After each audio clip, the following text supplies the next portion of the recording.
So if we're not careful with this, we might look at this and be like, yeah, this is definitely not factorable. Okay, but it's got this y that's causing a problem. All right, but that's okay because it's a GCF because it's in both of them. Then 18 and 72, neither one of those are perfect squares, but I can take a 2 out of each of them. So if I take out a greatest common factor of 2y, all right, I get 2y, and then I get 9x squared, and then I get minus 36 when I take that greatest common factor out, which is 2y. All right. Then after I do that, all right, I can take the difference of two perfect squares in the middle there. So 2y, and I'm going to get two parentheses here. Square root of 9 is 3, so 3 and 3. They both get an x because it's x squared. And then I get a plus and a minus. The square root of 36 is 6, so I get a 6 and a 6 right there. All right.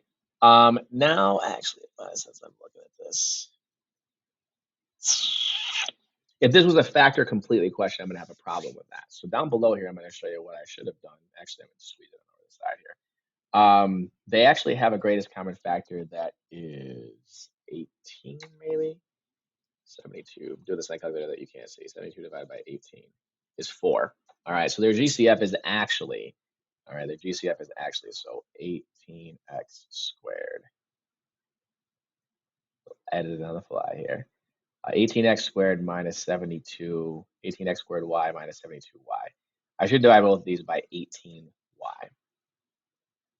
All right, and that's going to give me 18y times x squared minus 4, which will give me 18y times x plus 2, x minus 2. All right, this is fully factored.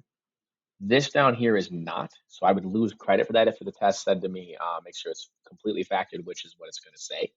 All right, so be careful and make sure you're taking out the greatest common factor when you do it. All right, I could do some other factoring at the bottom to still get to 18y out front, but that's ugly, and I don't want to do it. All right, 14, so look for a GCF. The GCF of this is 12y. All right, they both are divided by 12. They both have a y, all right, a single y in there. So that's going to give me 12y times 4y squared minus 1, all right, which is going to give me 12y and then two parentheses here. Square root of 4 is 2. They both get a y. One gets a plus, one gets a minus. Square root of 1 is 1, so they both get a 1.